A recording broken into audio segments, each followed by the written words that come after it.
The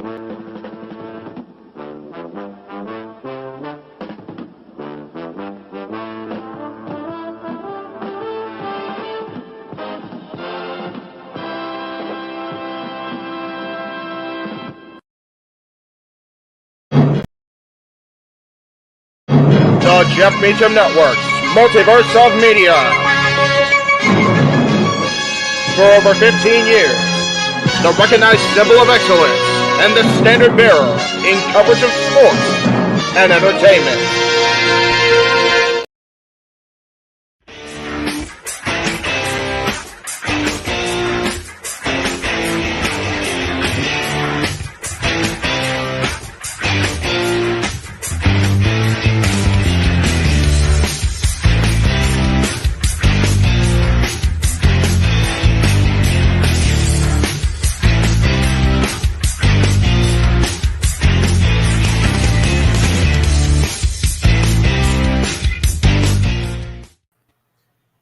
Hello, my internet fans. We are back after a 2-week mini vacation.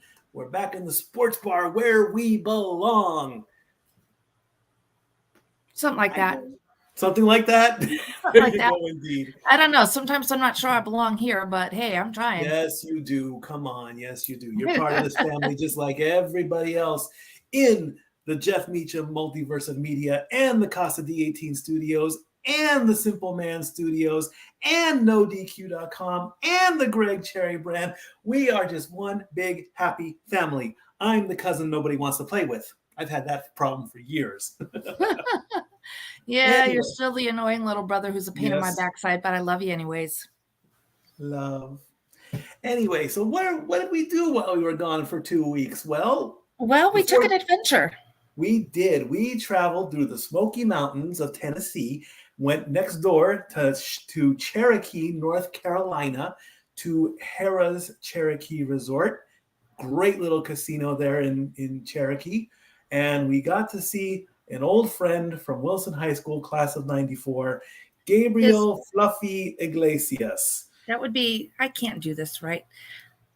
The man in the picture, it's his old acquaintance from high school. Well, Fluffy and I never really, I doubt if he remembers who I am. It was 30 years ago, but thanks to classmates.com, and I showed you this website a while ago, you can find your old high school yearbooks. So Gabriel and I are in the 1994 yearbook. So that's when he graduated. I was a sophomore. He graduated in 94. I graduated in 96.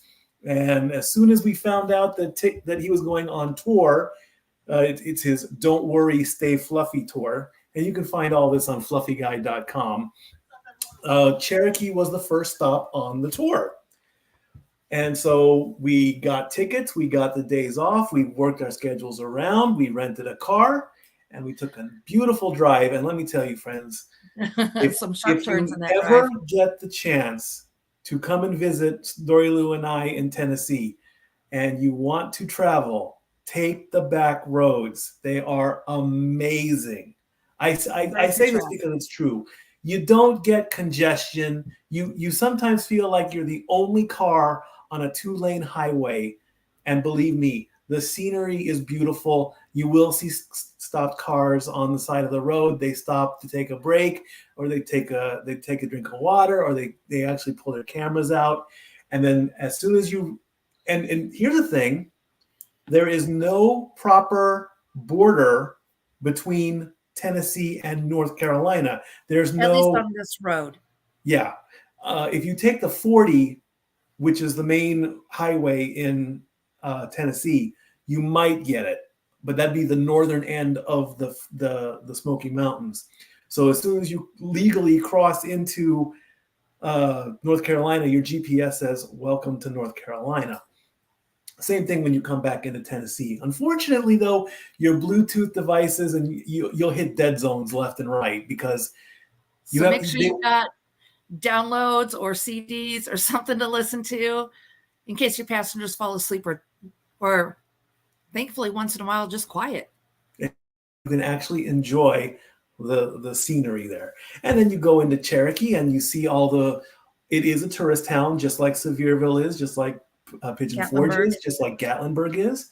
And it's, of course, it's all Native American and Indian themed. They have moccasin stores and everything Indian you can think of. And then you go down one final main road, you see the sign, and then you're at Cherokee. You're at Harrah's. So we got there about 7:30 or so. The show was going to start at 9 o'clock. You go in, you know, if you're underage, you have to show if you look underage, you have to show your ID. They've got separate little spots where you just show your ID. They scan it, they confirm your age, you get to go in. And, you know, your typical, it's not a big mega casino. Jackpots only start at $10,000 and they don't get really, really high after that. So we broke off. Hold on. Oh, yes. One very major thing, very, very major thing. There is absolutely no smoking, vaping, nothing in the way of nicotine permitted in this casino. No it's smoking. Not like Vegas. No, there's no smoke, no cigarettes, no cigars, no vapes, no e-cigs, nothing. Wow. Squeaky clean except for the alcohol. Yeah. So we got in, we broke off. I made my way through the casino floor. I went straight to the poker room, which was near the back end of the casino, right by the sports book. Sat down and played for about 45 minutes. Went up to the theater, and of course the news had broken. If you follow Gabriel on social media, you know, he had a little plane accident, but nothing serious happened. Basically, it was almost pilot error. He flew in, and the pilot missed the runway by 100 feet. The plane skidded into the grass. Everybody was okay. And so, of course, everyone's thinking, well, he's got material. And so we get to the theater. We sit down in our seats. Martin comes out after the official Harrah's guy comes out, does a small little set. We bring out Martin.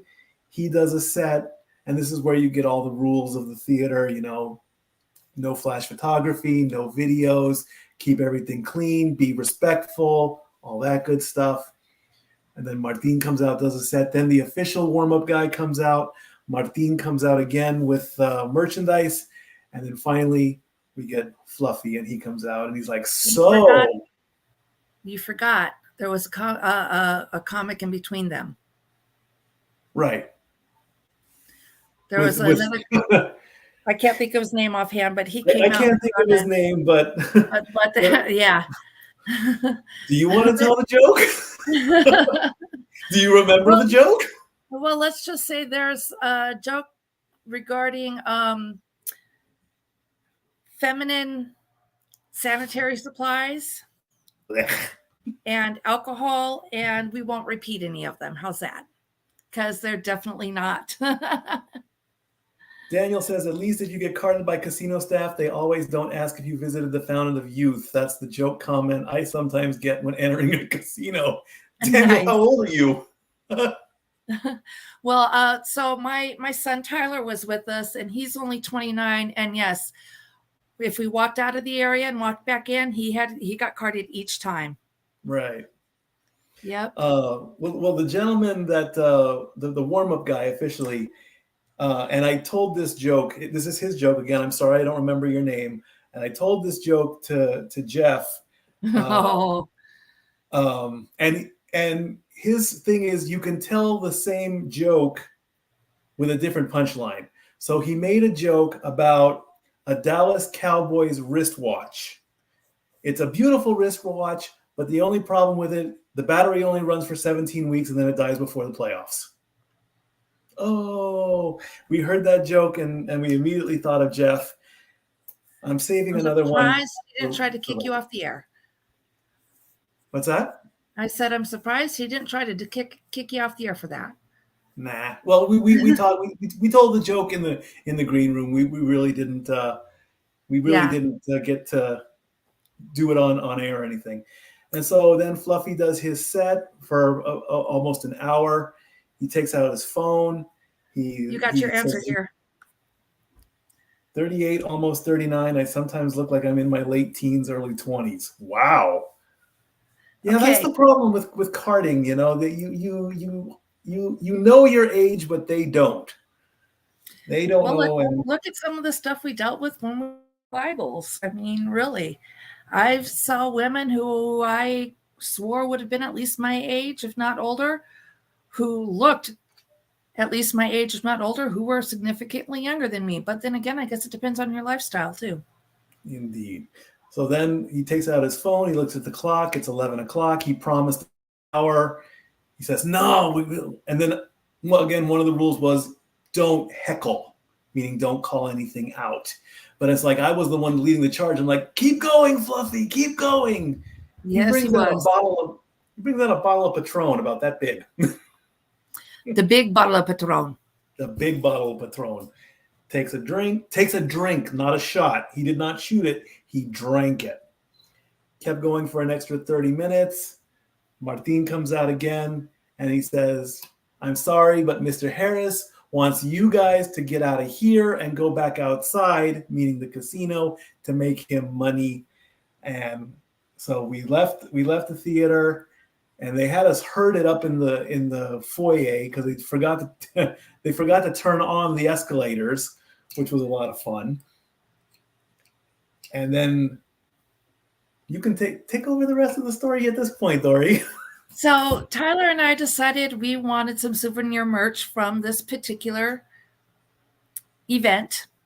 And it was kind of like standing in a Disneyland queue. But no problem really. But it's like once you walked out the doors of the event center, they were not letting anybody back in. So Mike wasn't able to join us. Well, as we're getting to the second to the last turn in the queue, Martin comes out and he starts taking pictures with everybody. So Tyler and I got to take a picture with Martin.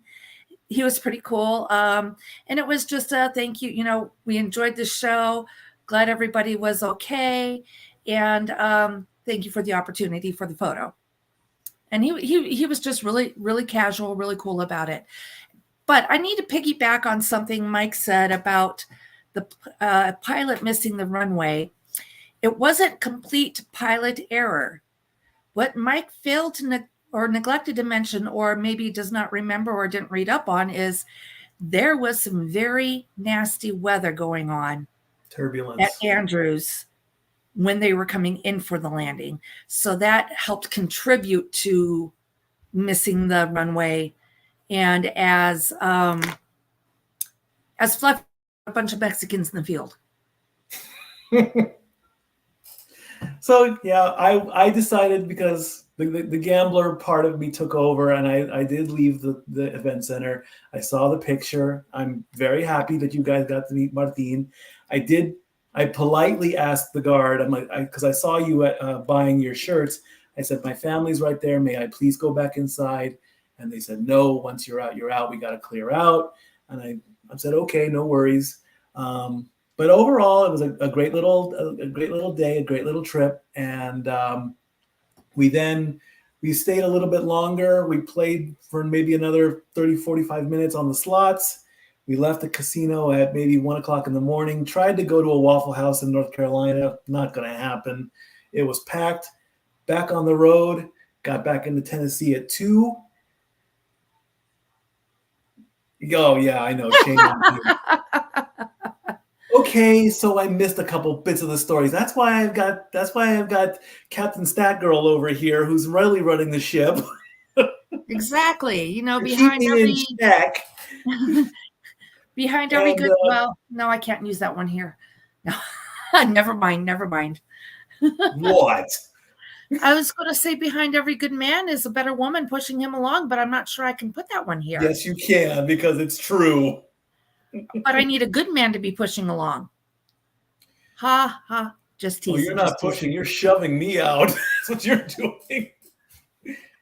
Just heave over the cliff and away we go. So I got back into Tennessee at 2 o'clock in the morning, went to Denny's for a late dinner, early breakfast, finally got home, and crashed at 3 o'clock in the morning and had a great, wonderful time. 4th of July. You forgot something. What else did I forget? So this is how small of a world it is. Now, Cherokee is our closest place to go if you want to go to a casino and go gambling. The next one, I think, is actually either Bristol, Virginia, or we have to go to Kentucky. So between the three, we're kind of in the middle. But as far as I can recall, Cherokee is actually the closest. An hour away. Yeah.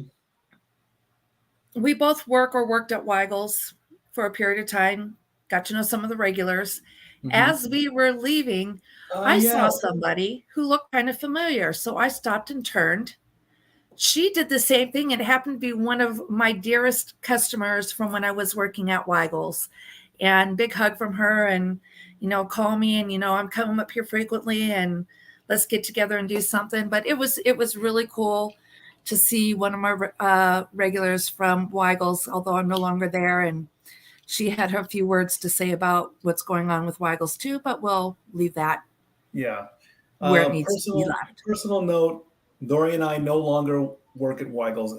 I decided to respectfully walk away from that job as well too. That was my secondary job. That was also why there were some Tuesdays where I did not show up in the sports bar, but that's over and done with. It's good terms. We're still allowed to go shop there for morning coffee, which is what we do in the way. Daniel says he's lucky. He has a casino 15 or 30 minutes away from where he lives. Ooh, been there, done that. I did that in Hawaiian Gardens. Oh boy. And then I ended up working there for 4 years. Yeah, that was me in San Bernardino. Which casino? What casino's in San Bernardino? Come on, think of it. Pechanga. That's not San Bernardino. No, that's not. No, that's still northern. San Manuel. San Manuel Indian Casino, right? Pechanga is more towards Bakersfield, I think, but it's still in California. Yeah, we have quite a few. Quite a few indeed. So the gamblers, and we might do another, or you might be doing another trip, because in September you want to go see Train and Paramore. We're going to be there in September, so it's a possibility I get to go do that. Yeah, the event center at Cherokee's Harrah's. Check it out on their website. All right, let's get into the news and into the sports. We're going to start talking about, let's see, what's first on the list? Is it golf? Golf. Men's golf. It is golf. Men's golf. All right. Let me bring up my script here, and we'll get started with that. Men's golf. Ricky Fowler won the Rocket Mortgage Classic in Detroit, breaking a 4-year span of not winning a championship. He most recently had a chance to break this span with his performance at the U.S. Open, which was about 2 weeks ago or 3 weeks ago. He finished in the top 5, and he also played in the Travelers Championship the week prior to that. He finished 13th. In the John Deere Classic, Austrian Sepp Straka took home his second PGA Tour win. As far as the top 10 goes when it comes to golf, not much of a change. Australian Cameron Smith moved into 7th place overall after winning an event in London, the LIV Golf Invitational. Max Homa and Matt Fitzpatrick switched spots, with Homa becoming the 8th player and playing in the Rocket Mortgage Classic, and Fitzpatrick dropped to 9th. The majority of the top 10, though, they did not play in either tournament, so their rankings didn't really change much. 1 through 6 stayed the same. Scotty Scheffler is still number 1. John Rahm is number 2. Rory McIlroy is number 3.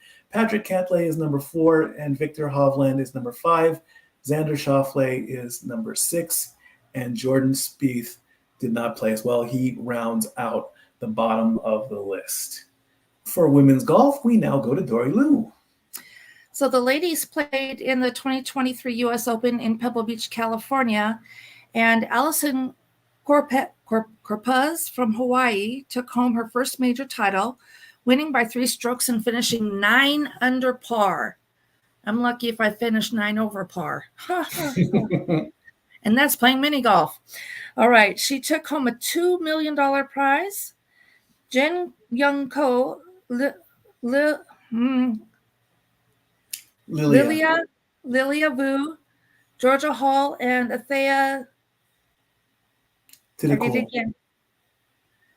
Thickcool failed to make the cut. And Ayaka Furu of Japan and Hyoju Kim of Korea tied for 6th place in the Open. For top 10 women currently, hold on, I lost my notes. I'm really good at this.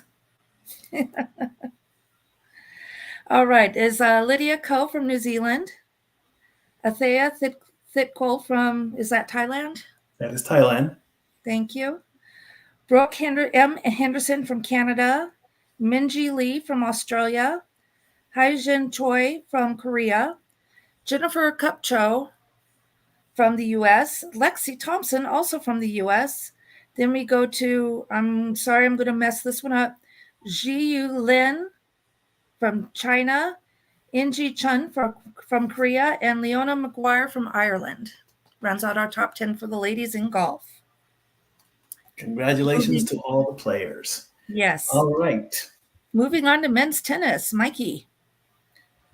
Okay. Okay. JJ says the images are loaded in NASCAR, but can we go straight to tennis, boss? Is that all right? Can you bring up the tennis ones?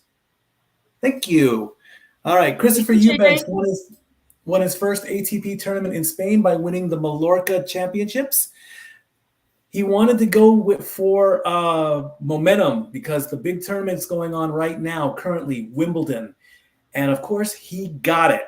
In the 4th round of Wimbledon currently, he knocked out my fellow Greek. He knocked out Stefanos Tsitsipas in the 4th round of play. He has made it to the quarterfinals. He wants his momentum, and he's getting it. Unfortunately, something weird is going on when it comes to Wimbledon. Matches are being disrupted by a protest group called Just Stop Oil. During a match, they come. What they do is they come out and they literally get onto the court and they sprinkle orange confetti, causing a disruption. They open up their jacket with their message, "Just Stop Oil." They are Keep in mind, they are doing this in the middle of match play. Yes. They are stopping the whole game because this is how disrespectful these protesters are. They're coming out onto the court during somebody's match play. Okay, I'm done for now. According to their website, they are and this is from their website, they do have a website.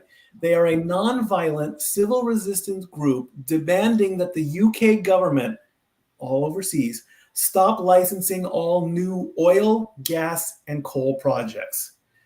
Now, here in the US, we have the right to assemble, the right to say what we want, the freedom of speech. Unfortunately, I didn't look up the UK laws. I can look that up for next week. But still, Wimbledon is a global event just because it's based in the UK. And kudos to the Wimbledon security staff. They quickly go in and they remove them. If legalities are in play, they handle it. So kudos to them and all that. But at some point, there was an interview also done saying, we need to get our point across, but also these chair umpires are missing calls. Well said, Daniel. Exactly. Yes. So, if you want to get your point across, do it during a sporting event. But come on, this is way too much. When you're disrupting the event completely like that, there's a problem. You're everybody has the right to say what, the freedom of speech and protest, at least in the United States. But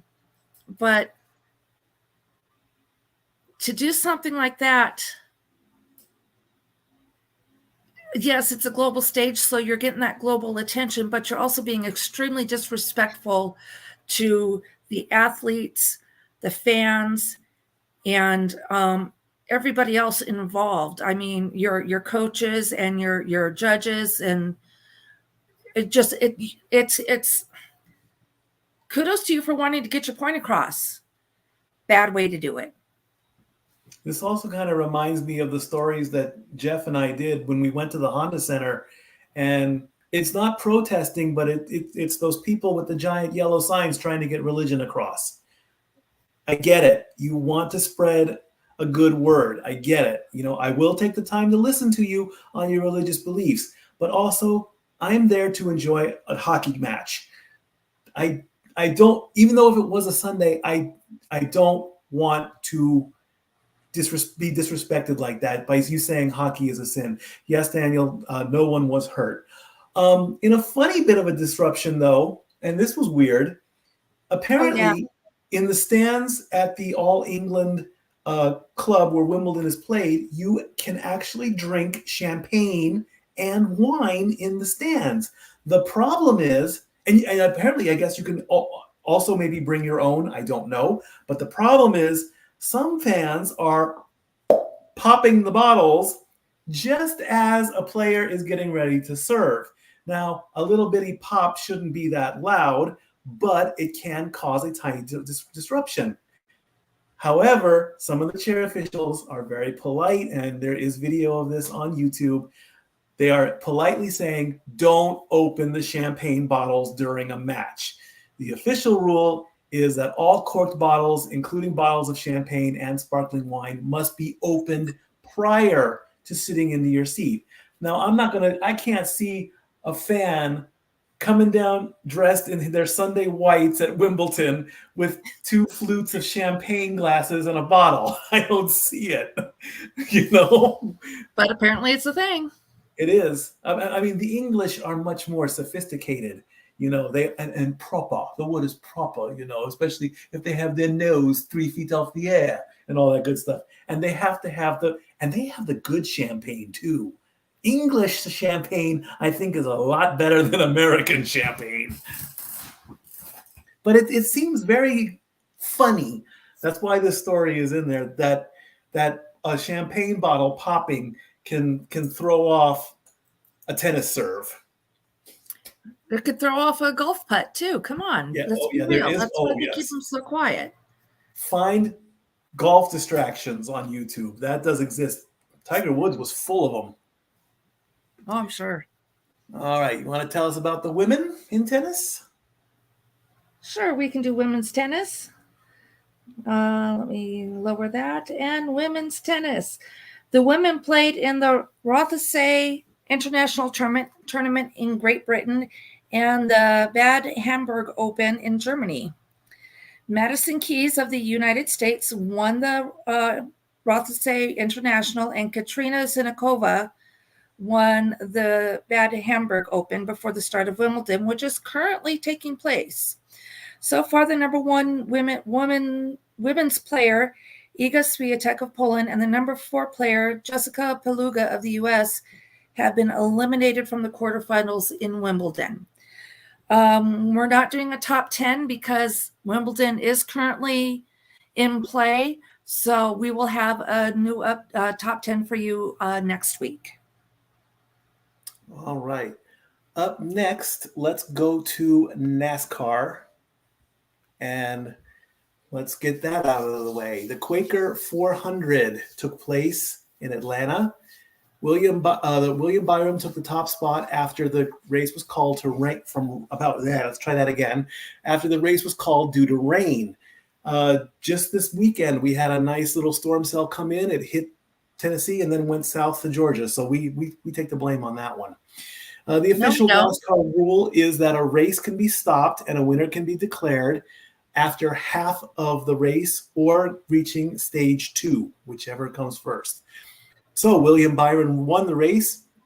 He now has 4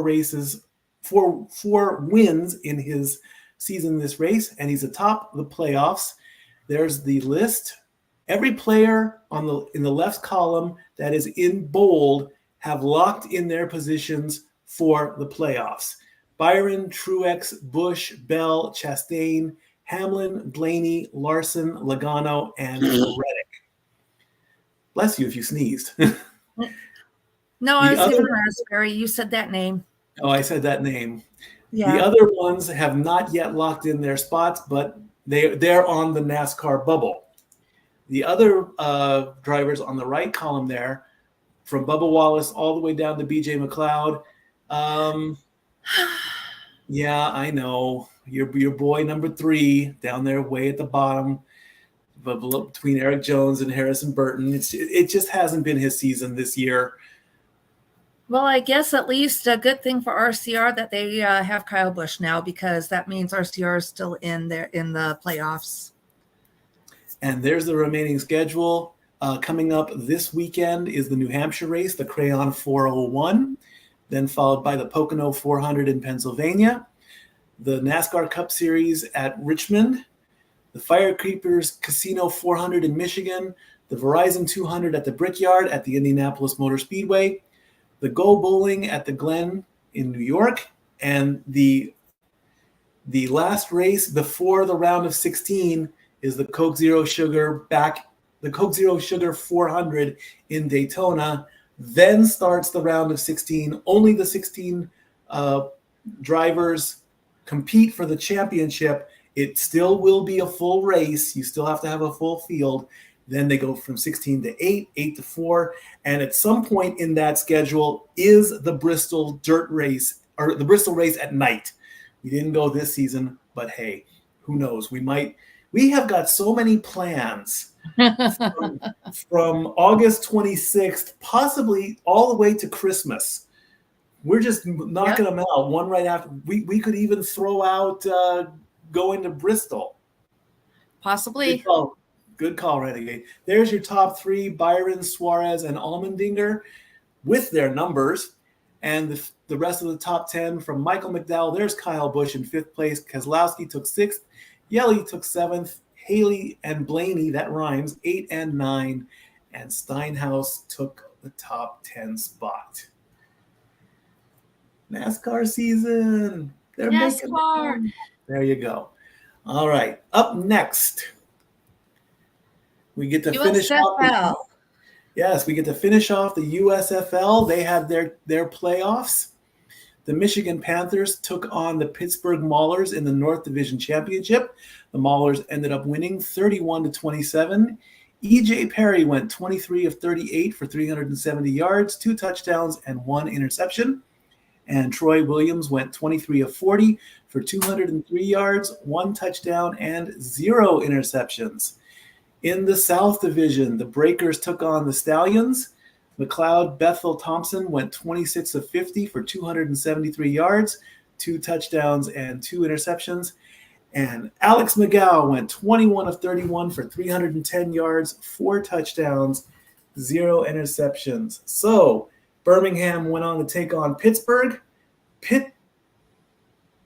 Oh, did I mess that up? I think I messed that up. Did you? I think I have that backwards. Well, let me take a quick look here. Oh, Mikey. I think I did. I think I put the scores backwards because I think the Stallions won. That's the Birmingham team holding up the USFL.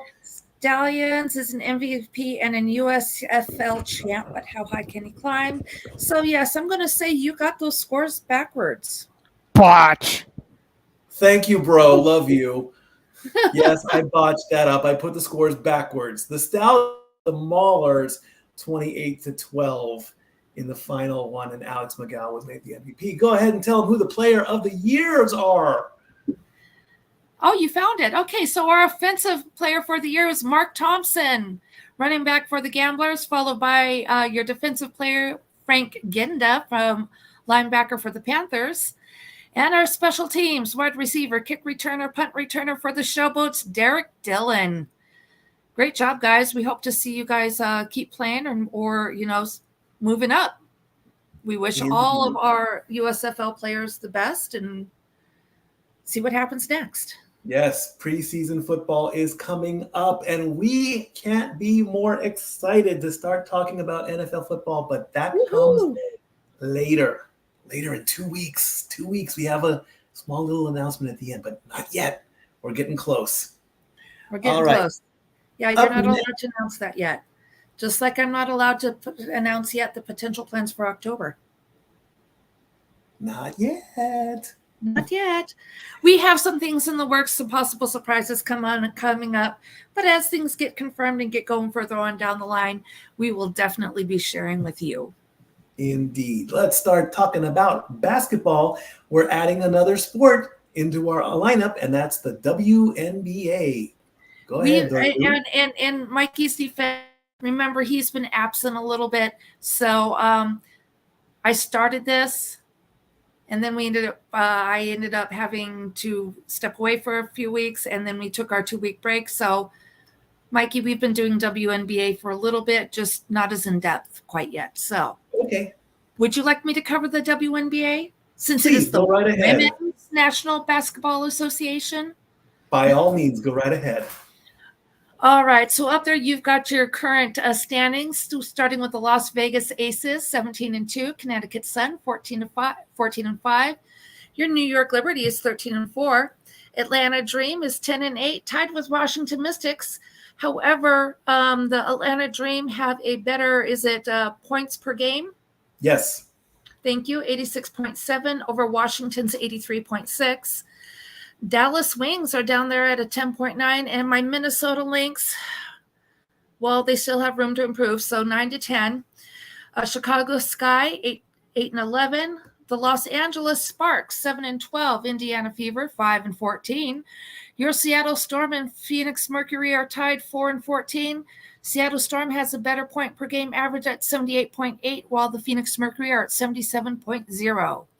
This is only a 40-game season, and the top 8 teams will go into a playoff. And the playoffs will begin in September. Very good, very good.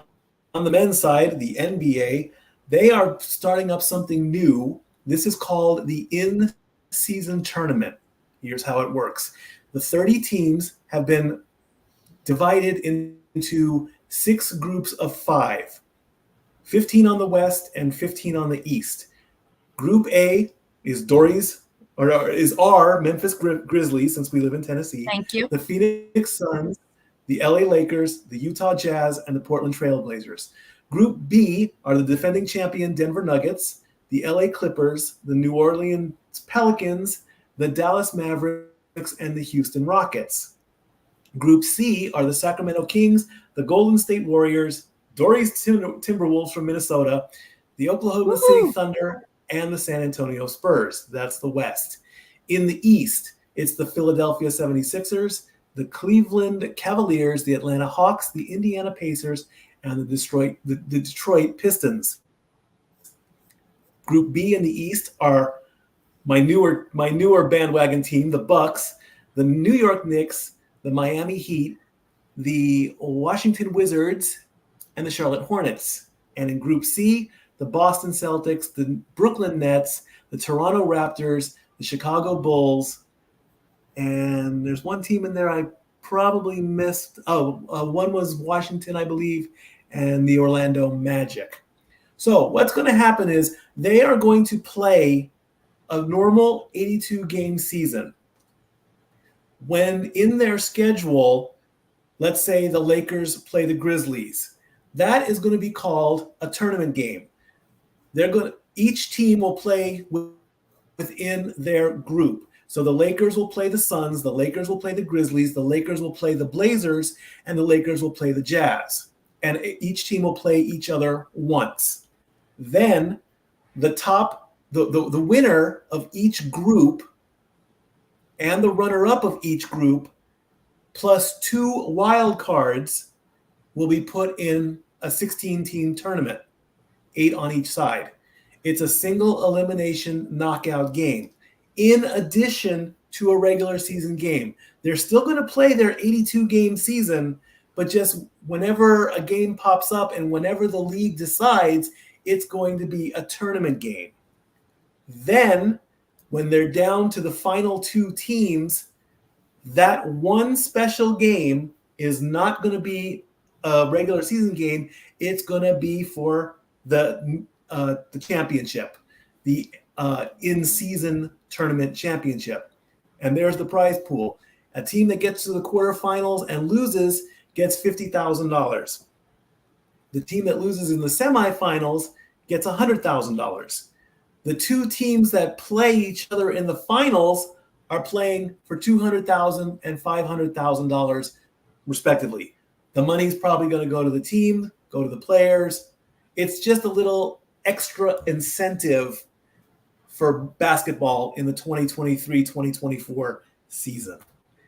So we'll see where that goes. I mean, it sounds like an interesting concept on paper. It's not like anything extra really is going to matter, because let's say if the Lakers play against the Jazz and lose, they'll still be 0-1, and then they'll go on and play another team somewhere else, and then they'll just keep going and going and going. It's just a little bonus incentive, I guess. The league, this also, I believe, went in the WNBA as well too. That's probably why the men wanted to play it. They probably felt left out. I don't know. And also in the NBA, and this is Adam Silver has set a potential timeline for NBA expansion and named Las Vegas and Seattle as the two possible cities to get expansion teams.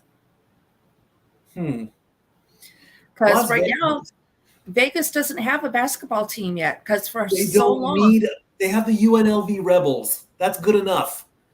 For so long, professional sports professional sports teams were not permitted to be in Vegas because, it's the gambling mecca of the West, right? Yes. But now they've got the Las Vegas Raiders. I'm sorry, I almost called them the Oakland Raiders. They've got a baseball team. They're getting the athletics. So, yeah, it would make sense for them to, when they've already got a hockey team, the Golden Knights. They got the champion Golden Knights. So now it's time to give them a basketball team. It makes sense, but I mean, do they still have the Las Vegas Speedway and the golf courses out there too? Yeah. Yeah. Can the NBA just not copycat the NHL, please? Didn't Vegas and Seattle just get hockey teams? Now they're going to get basketball teams? Well, if this happens, it's going to be in the league will begin exploring the idea once the current media rights deal is up in 2025. So it's still several years down the road. But potentially after 2025, they're going to be looking at expansion teams for basketball in Vegas and Seattle. Seattle had a basketball team. Yeah, the Supersonics. Until they moved. And so does that count as an expansion team when you're just bringing the team back to an original city? No, I don't think so. It's however they decide to look at it. But remember now, I'm going to go back to football real quick. Go ahead. Cleveland didn't have a team for a few years when they were still the Browns. And the team actually moved to Baltimore. And it was somewhere in the contract that Cleveland had to wait so many years before they could establish a new Browns team. Indeed. Well, we'll see what happens. Minnesota moved from the North Stars to the Dallas Stars. Then they got another team, the Wild. Woohoo! Go Wild! Go Wild. Can't wait for hockey to come back. We can't wait for hockey to come back. Oh, yeah. Aren't they doing that? Didn't they just do that draft too? That was 3 weeks ago, I think. Yes. Connor Bedard. So we've had the hockey draft. There's only one draft left that we haven't touched, and we're going to talk about it at the end of this segment. Baseball. In baseball news, the Angels have suffered a huge blow to outfielder Mike Trout, who suffered an injury to his hand, but everything is A-OK. He had successful surgery on July 8th. It was to remove his hamate bone. Your hamate bone is in your hand. With him, it was on his left hand, but if the graphic pops up, it'll be on your right hand. Basically, your hamate bone is right around in here, right between your fourth and fifth fingers, closest to your wrist. So he could not participate in the All-Star game, which is happening currently right now, 8 p.m. on the East Coast. The home run derby was yesterday, home runs left and right. Vladimir Guerrero Jr. got the home run title in that one. So Mike is out he's on the 10-day IL. Hopefully he should be coming back soon to finish out the rest of the season. And I do not hope that this rumor is true, and I hope it was just a joke. So I'm going to say it. I saw something that said that potentially Shohei Ohtani-san is possibly thinking of going to the Dodgers. And if that happens, I'm going to give up on baseball. I'm hoping it's a joke, though. I don't know if it's true. So if it's a joke, haha, joke on me. I can't see Ohtani-san playing anywhere else but I almost said Anaheim. Because it is Anaheim. I'm sorry. It's not Los Angeles. It's Anaheim. They're the Anaheim Angels, always have been, always will be. Exactly. Well, and now we had an incident recently for Major League Baseball. I think Mike called it a grand larceny. Yeah, a rare robbery took place in Cincinnati as their shortstop, Ellie De La Cruz, he stole 3 bases. Now, stealing 1 base, normal. Stealing 2 bases in 1 inning, that's a golden accomplishment. And then he stole all 3. So here's the scenario. Of course, due to MLB laws, we're not allowed to show the footage. So he gets up to bat. The Reds and Brewers were tied 5-5. He comes up to bat with a nice RBI single to take the lead. He's on first base. The next batter comes up. Standard, simple, easy, routine, stolen base. He's on second.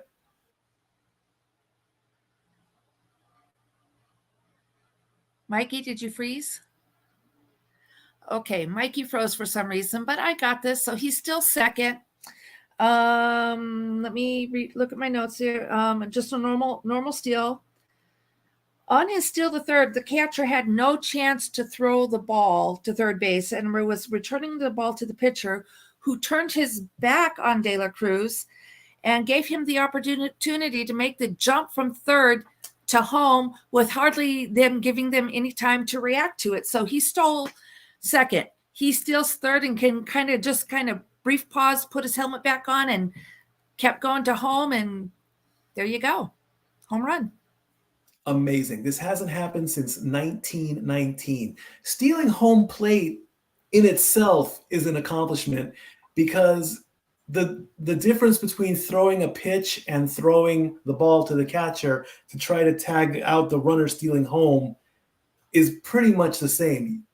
I mean, everything has to align perfectly to get this. And the pitcher on the Brewers just did not pay attention. He did not set up anything. Next thing you know, boom, he's safe at home plate. He turned his back. He turned his back on him. You never turn your back on the home plate person. Finally, the MLB draft has taken place. And as you can see here, these are the number 1 picks from each team in the first round. Some notable names. If you see down there, Chase Dollander, he went to Colorado. He is one of our Tennessee Vols. Woo! Congratulations to him. The Angels picked up Nolan Schnell, or Schnowell. He's a first baseman. He comes out of Florida Atlantic. Let's see, where is Minnesota on this list? We're not. There he is. Walker Jenkins, outfielder from North Carolina High School, South Brunswick High School. This is interesting. A lot of these, a good majority, or not a good majority, but maybe about 10 to 12 players are right out of high school. Look at all these names. So my question about that was, yes, does this mean they're going to be going straight to the pros, or are they going to be going down to farm teams to develop for going up to the pros? My guess is they'll probably go down to the farm team, get them ready, maybe come in during spring training. And then if the coaching staff decides, hey, you can stick around and play, they play. That's my best guess. We'll see what happens. But hey, it's a good question. We had a lot of high schoolers, they're going straight from high school straight into major leagues. What's up, Renegade? Why is there a baseball draft while the season is going on? That's a good question. My guess is I think that's just when the draft takes place. Probably because, and another guess could be because of the length of baseball season from April to October. It would be maybe a little bit better to do it in the off season during the winter, but do it during the holidays. That way people that are getting drafted is like a Merry Christmas present. You would think so, but keep in mind during the holidays we're majorly into football, and most people watch. There's a lot of people who are both baseball and football fans and forget the rest of them. And then you've got folks like me and Mikey that are like football, hockey, NASCAR, and they all kind of run concurrent. However, baseball people who are fans of both baseball and football are not necessarily going to take the time out of their football schedule to watch a baseball draft. That's fair, but aren't most football games either Thursday, Saturday, Sunday, Monday? So draft could be held Tuesday, Wednesday, Friday? You would think. But that's using common sense. And let's face it, a lot of these people towards the top don't have much of that who make those decisions. Renegade would teach me if common sense was common, everyone would use it. Very true. Very true. And we can even say we see that in our daily business lives. Here are the rankings, and we have a new number one team. Atlanta has taken over the number one spot. They are at 60-29. The Rays are down to number 2 at 58-35. I'm still not rooting for Atlanta. Why not? Because I'm not. They're the closest thing we got to a pro team out here. That doesn't mean I have to root for them. Fair enough. Baltimore is 54-35. Miami is 53-39. Texas and Arizona are tied at 52-39. Texas has scored 531 runs.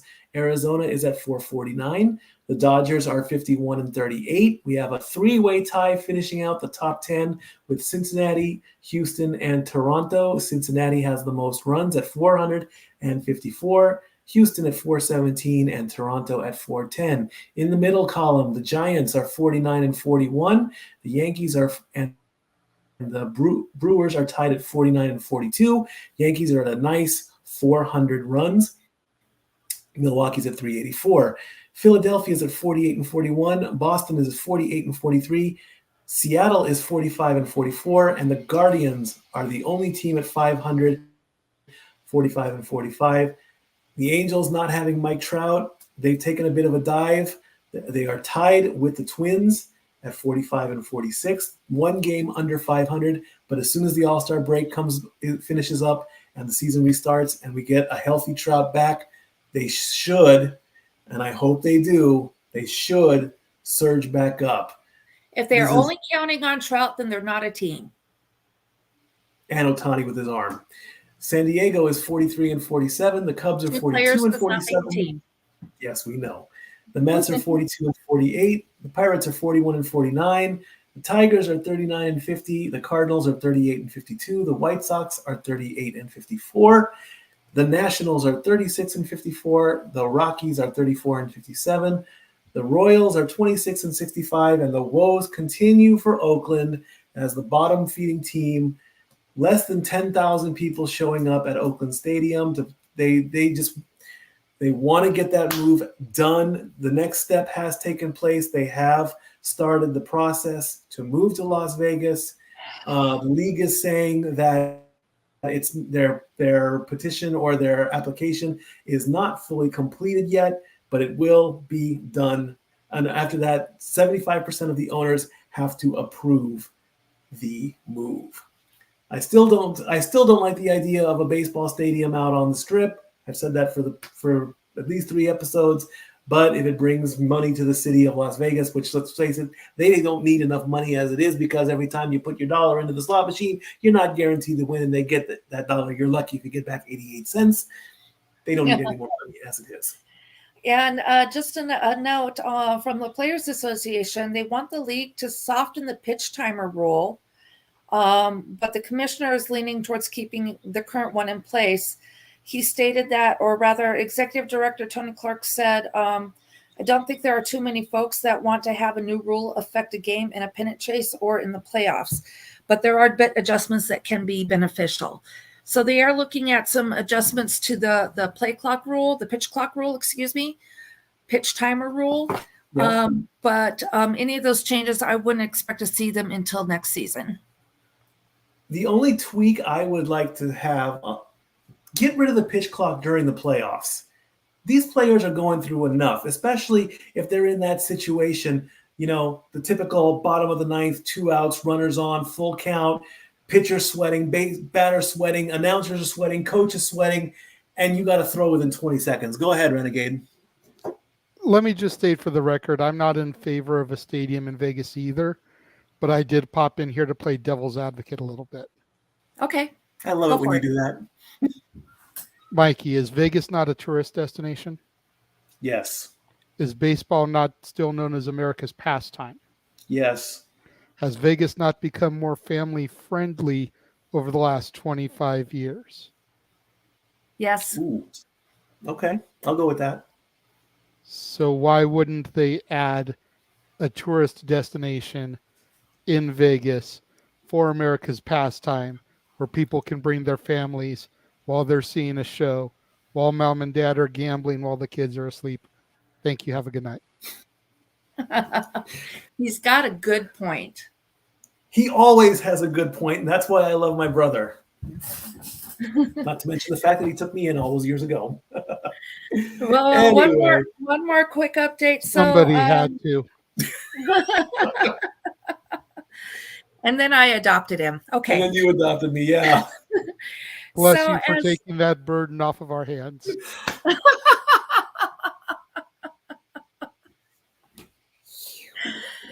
Hey, like I said, Mikey has been a wonderful roommate. He's a good person. Yes, he's a pain in my butt. He's like the little brother I never had or wanted. Never had. I attest to all that, but in the words of CM Punk, stop me when I'm telling lies. Oh. And I mean, he actually, he's on top of a lot of things here at the house. There's some things I'm still working with him on, but hey, everybody has room to grow and improve, no matter how old or how perfect you may think you are. Indeed. So we have, I'm sorry, what game is this for baseball? The All-Star game? The All-Star game. Thank you. The Nationals and the Americans are now at the top of the second, and we are still at 0-0. Okay. We'll probably check out the rest of the game, and we'll report on that next week. We're at time to get ready to close down the bar for this week with our shout-outs and our positive thoughts. My shout-out goes to the World Series of Poker, which is going on out in Nevada. Of course, the World Series of Poker is it's self-explanatory. It's the biggest poker tournament ever. And this year they are proving it by having over 10,000 people play.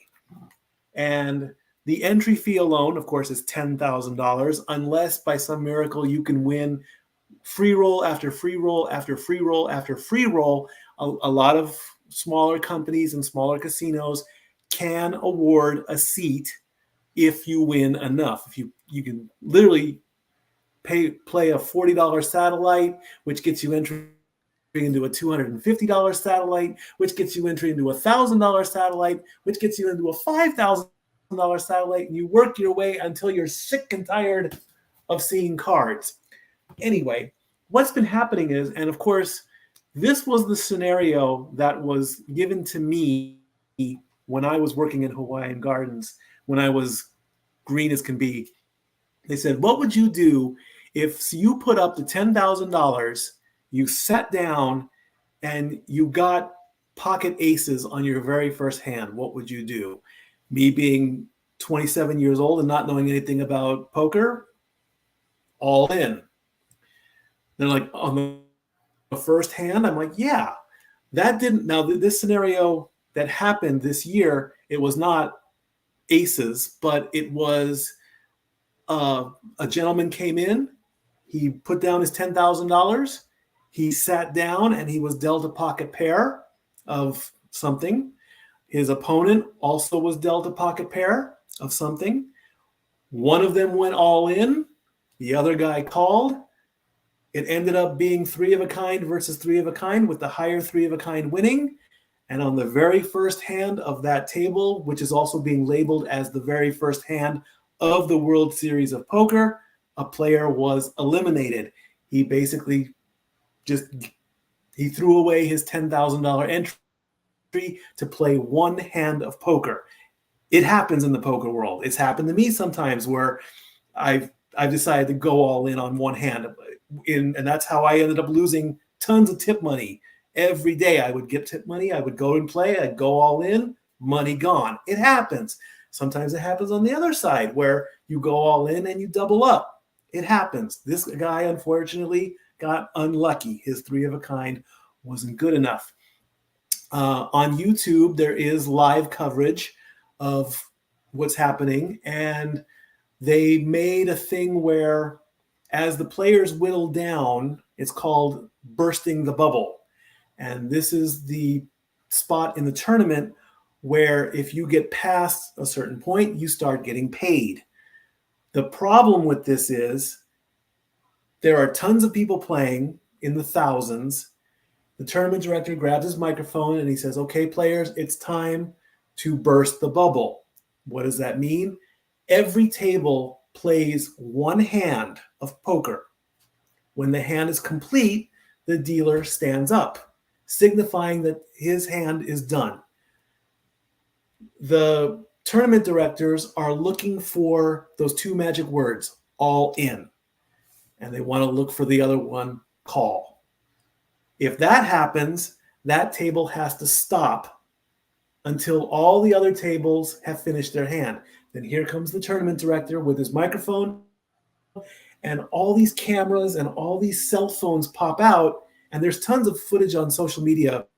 I mean, you can take out your phone and you can go live as long as it's not the actual bet, raise, call, fold.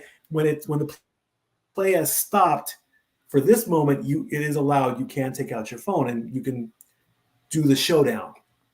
Then if the player gets eliminated, he'll announce we have an elimination and the players are one step closer to making money. If there's no elimination, play continues.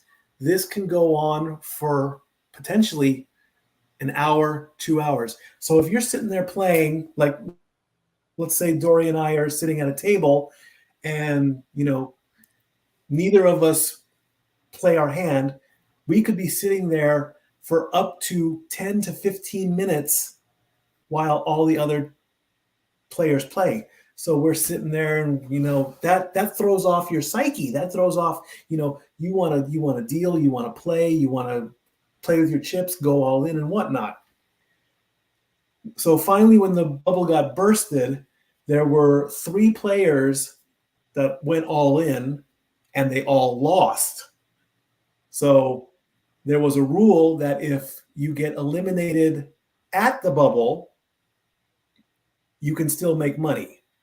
The problem was the prize money was $30,000 because each player at the bubble received $15,000. So they split the $30,000 3 ways.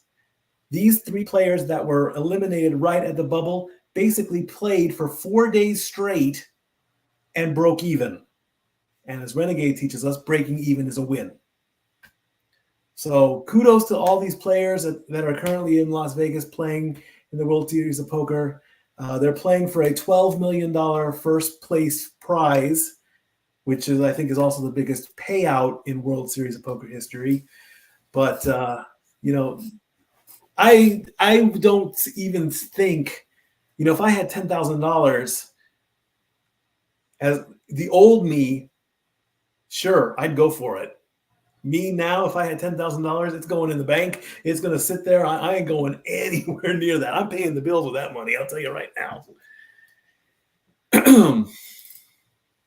All right. Yeah, $10,000 means we're paying up a couple months rent and taking a vacation. Good call. It's time for your weekly positive. Well, okay. I thought I was going to use one that you had brought up, but that's all right. I have backups. Okay. Because I'm me. Because although Mikey was showing me some awesome positives, I always have access to some more. So trying to keep that positive vibe going and spreading throughout at least the Jeff Meacham at Work Casa D18 and our others that contribute, and just to pass it along and share it with all of you. From Miss Stacy Martin, I believe it's a Miss Stacy Martin. You are not the same person you once were. You've leveled up. You've matured. You've transformed, and you're doing the work required to know better. So forgive the old, embrace the new, and never stop trying to figure out how to keep on your best path in this life. You explained me. Yeah, I did, didn't I? I love it. Yeah, you did. Even for myself, I can tell you, I'm not the same person I was 10 years ago, 20 years ago, 30 years ago. I mean, I've leveled up. I've matured. I now have, it's like, I work a lot. I wear a uniform to work. So does Mikey. Mm-hmm. I used to be a shopaholic. Oh, that's cute. I'll figure out some time to wear it, so I'll buy it. Yep. Now I see that, oh my gosh, that's so cute, but when would I ever have a chance to wear it and leave it on the rack? Yep. And that is one of the ways that I have leveled up and matured. There's been a lot more on top of that, but we won't get into those. Forgiving the old and embracing the new. I remember at one point somebody telling me holding a grudge only hurts the person who's holding the grudge. Chances are the person you're holding that grudge against has gone on and forgot about it. Kind of like some of those difficult people we sometimes deal with in our places of business. They might be all up and being a Karen for whatever reason, even though you've done everything exactly right and they just don't like the rules. Pretty much as soon as they've walked away, they've forgotten about you, so don't let them ruin your day. Indeed. And that's something I think some of us still need to continue to work on. And I have those days where I need to remember to work on that too. Am I on my best path in this life? I'm hoping so. I do know that everything that has happened in my past has led me to this point, and I think I'm in a good place. And thank you for Mikey for helping me to get here.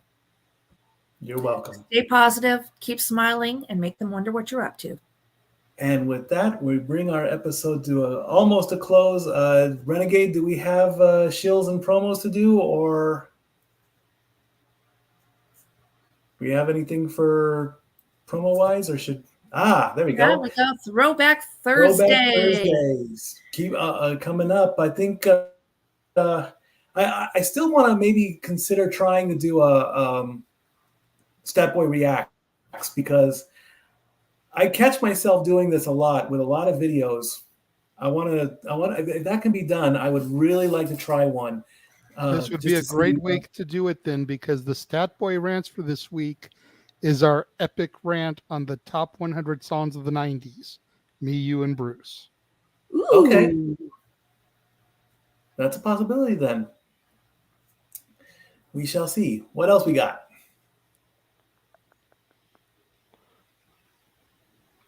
Slammiversary coming up on Saturday, July 15th is another live watch-along event along the Jeff Meacham multiverse of media. It's still the multiverse of madness. And what time does that start? Does anybody know off the top of their head? I want to say it's 8 o'clock Eastern, 5 Pacific. Oh, that means I should be home in time for it, unless I end up picking up a double. Cool. Saturday, July 22nd. I am very excited about this. I have been bragging about this. Pyramid and Price is Right, 1 and 2 on my game list. I mean, I love Pyramid. I love the Dick Clark version. The Donny Osmond version was more modern. I do not count the Mike Richards version. Michael Strahan that finishes out the top 3. I don't watch it as much as I'd like to. I have been watching clips on YouTube. I am very excited for this. I'm throwing down the gauntlet. Love Pyramid. Love Pyramid. Pyramid and this rocks. week on Casa D18 Studios, Renegades Reviews. Walt Disney Animation Studios 2000 to present. So which way does this start? Mulan 2, then Tarzan 2? Yep. Correct. Followed by Lilo and Stitch 2, Stitch Has a Glitch. Chicken Little, which I thought was absolutely adorable. I loved it. Kronk's New Groove, love that one too. Leroy and Stitch, and then Brother Bear 2. The Greg Cherry Show, Wednesdays at 7 p.m. Eastern, 4 p.m. Pacific. Welcome back, Greg Cherry. Glad to have you back in the family. He does a lot of sports talk as well, too. And, of course, he has his magic wheels that if you super chat him, he does funny things. Special night and time, Talk Wrestling with Jeff Meacham is on Thursday, July 13th at 10 p.m. Eastern. That's because he's spending today and tomorrow at the House of Mouse. Right. Good reason. Good reason. So this coming Thursday, 7 p.m. Pacific time, 10 p.m. Eastern, catch up with Jeff Meacham.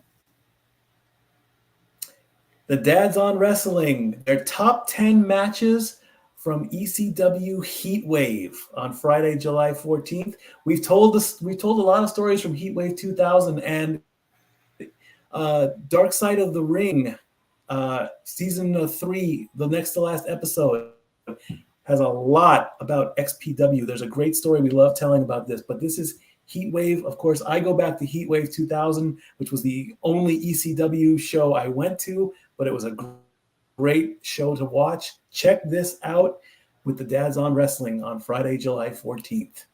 Here's our new updated social media information. As you can see, I have joined the IG at StatBoy13 along with my Twitter at LBStatKid1977. Dori Lou has her IG at Dori Lou and at Hathaway Lou. Leave us a tweet or send us an IG post or a reel or however you want to get a hold of us, and we will respond. Of course, use the hashtags StatBoyApproved, and even you can use StatGirlApproved if you want. How about that? Next week is a big moment for us because next week will be our official season 3 season finale. Then on July 25th, I initially said no show, but I kind of have Renegade. I want to talk to you about something off air. There may be a supplemental show of some kind in the works, but we'll talk about that later. Then on August 1st, our official kickoff with season 4, where we can start talking about the NFL. Woohoo! And everything we have planned. And the CFL. Football. And the CFL too, yes. So that's a quick little thing there. Also, next week, we will be bringing up the Women's World Cup, 2023 FIFA Women's World Cup. We have all the groups of all the teams. Unfortunately, Greece is not in, but we will still be covering it with all our graphics and everything. And then that takes place starting July 20th. And by the time we come back for the season 4 start, it should be progressing through the seasons. So we will be back next week. We hope to see you there. Again, follow us on IG and Twitter. Thank you all for watching. We both love you all. Stat Boy and Stat Girl out.